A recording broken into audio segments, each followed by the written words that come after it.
Good morning to all. நம்ம இந்த வீடியோவில் கோட் ஆஃப் கிரிமினல் ப்ரொசீஜரில் செக்ஷன் 44 பற்றி பார்க்கலாம். இந்த செக்ஷன் 44 கோட் ஆஃப் கிரிமினல் ப்ரொசீஜரில் ஒரு மேஜிஸ்ட்ரேட் எப்போ ஒரு குற்றவாளி அரெஸ்ட் பண்ணலாம், அதுக்கு உண்டான ப்ரொவிஷன்ஸ் என்ன, ப்ரொசீஜர் என்ன அப்படின்னு சொல்லியிருக்காங்க. ஃபஸ்ட்டு இந்த செக்ஷன் 44 மேஜிஸ்ட்ரேட் அப்படின்னு யாரை குறிப்பிட்றாங்கன்னா, ஒரு எக்ஸிக்யூட்டிவ் மேஜிஸ்ட்ரேட்டோ இல்லை ஒரு ஜுடிஷியல் மேஜிஸ்ட்ரேட்டோ தான் மேஜிஸ்ட்ரேட் அப்படின்னு குறிப்பிட்றாங்க. ஜுடிஷியல் மேஜிஸ்ட்ரேட்னா யார் அப்படின்னு பார்க்கலாம். இப்போ ஒரு கோர்ட்டோட ஜட்ஜு, அவர் தான் அந்த கோர்ட்டை வழி நடத்துகிற அதிகாரி. ஒரு கேஸை விசாரிச்சு அதுக்கு உண்டான தீர்ப்பு என்ன அப்படின்னு சொல்கிற நம்ம தாங்க ஜுடிஷியல் மேஜிஸ்ட்ரேட். எக்ஸிக்யூட்டிவ் மேஜிஸ்ட்ரேட் அப்படின்றது டிஸ்ட்ரிக்ட் கலெக்டர். அந்த டிஸ்ட்ரிக்டில் லா அண்ட் ஆர்டர் மெயின்டைன் பண்ணுற நபர், போலீஸுக்கு ஆர்டர் கொடுக்குற நபர், ஸ்டேட் கவர்மெண்ட்டுக்கோ இல்லை சென்ட்ரல் கவர்மெண்ட்டுக்கோ ரிப்போர்ட்ஸ் கொடுக்குற நபர். ஸோ இந்த செக்ஷன் 44 சொல்லப்பட்ட முக்கியமான விஷயத்தை பற்றி இப்போ நம்ம பார்க்கலாம்.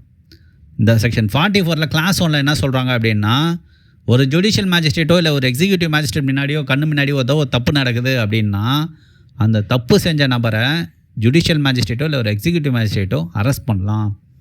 சரி, இப்போ அவங்களால அரெஸ்ட் பண்ண முடியல அப்படின்னா வேறு யாராவது நபர்கள் கிட்ட அவர் ஆர்டர் பண்ணலாம், அந்த குற்றவாளியை நீங்கள் அரெஸ்ட் பண்ணுங்கள் அப்படின்ட்டு. அந்த வேறு யாரோ நபர்கள் இருக்காங்களே, அவங்க யாருன்னா ஒரு போலீஸ் ஆஃபீஸராக இருக்கலாம், இல்லை ஒரு கவர்மெண்ட் சர்வெண்ட்டாக இருக்கலாம், அப்படி இல்லைனா சாதாரண ஜென்ரல் பப்ளிக்காக இருக்கலாம். அது மாதிரி ஒரு ஜுடிஷியல் மேஜிஸ்ட்ரேட் அரெஸ்ட் பண்ணார் இல்லை ஒரு எக்ஸிக்யூட்டிவ் மேஜிஸ்ட்ரேட் அரெஸ்ட் பண்ணார் அப்படின்னா அவங்கள ஃபஸ்ட்டு கஸ்டடியில் எடுக்கணும். இப்போ ஒரு எக்ஸிக்யூட்டிவ் மேஜிஸ்ட்ரேட் ஒரு குற்றம் செஞ்ச நபரை அரெஸ்ட் பண்ணி கஸ்டடியில் எடுக்கிறாருன்னா வித்தின் 24 ஹவர்ஸ்க்குள்ளே அந்த குற்றம் செஞ்ச நபரை ஜுடிஷியல் மேஜிஸ்ட்ரேட் முன்னாடி ப்ரொடியூஸ் பண்ணணும். எப்படி ஒரு போலீஸ் 24 ஹவர்ஸ்க்குள்ளே ப்ரொடியூஸ் பண்ணணும், அதே மாதிரி இவரும் ப்ரொடியூஸ் பண்ணணும். சரி, ஒரு ஜுடிஷியல் மேஜிஸ்ட்ரேட்டே ஒருத்தர் அரெஸ்ட் பண்ணுறாருன்னு வச்சுப்போம். ஃபஸ்ட்டு அந்த ஜுடிஷியல் மேஜிஸ்ட்ரேட் என்ன பண்ணுவார்னா, அந்த குற்றத்தின் தன்மை என்னன்னு பார்ப்பார். சாதாரண குற்றமாக இருந்ததுன்னா அந்த குற்றம் செஞ்சவர் என்ன சொல்லுவார்னா, நீ ஒரு ஷூரிட்டியோ இல்லை ஒரு பாண்டியோ எக்ஸிக்யூட் பண்ணிட்டு நீ வெளில பெயிலில் போப்பா தம்பி அப்படின்னுடுவார். சரி, பெரிய குற்றமாக இருக்குது அப்படின்னா உடனே ரிமாண்ட் பண்ணுவாங்க.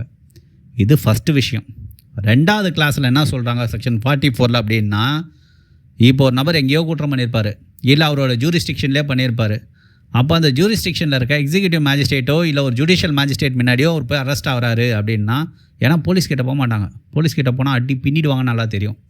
அதனால் ஒரு எக்ஸிக்யூட்டிவ் மேஜிஸ்ட்ரேட்டோ இல்லை ஒரு ஜுடிஷியல் மேஜிஸ்ட்ரேட் கிட்ட முன்னாடியே வந்து நிற்கிறாங்கன்னா, அந்த ஜுடிஷியல் மேஜிஸ்ட்ரேட்டோ இல்லை எக்ஸிக்யூட்டிவ் மேஜிஸ்ட்ரேட்டோ அந்த தப்பு செஞ்ச நபரை அரெஸ்ட் பண்ணலாம்.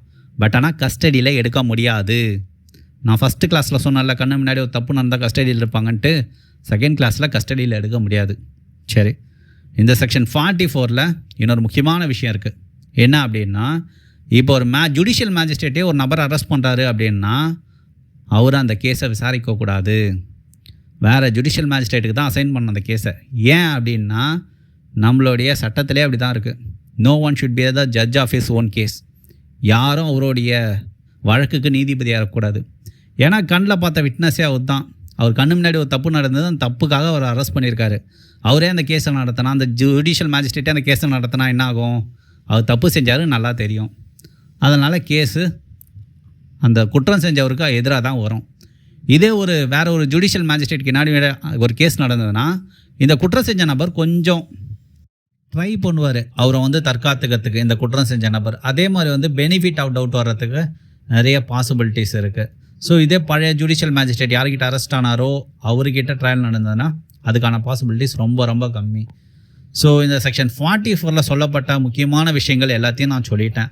நான் ஏதாவது விஷயம் சொல்ல விட்டு இருந்தாலோ இல்லை உங்களுக்கு ஏதாவது டவுட்ஸ் இருந்தாலும் நீங்கள் கமெண்ட் செக்ஷனில் கேளுங்க, கண்டிப்பாக நான் அதுக்கு ரிப்ளை பண்ணுறேன். So thank you for your patient listening. Thank you for வாட்சிங் ஒன்ஸ் அகைன்.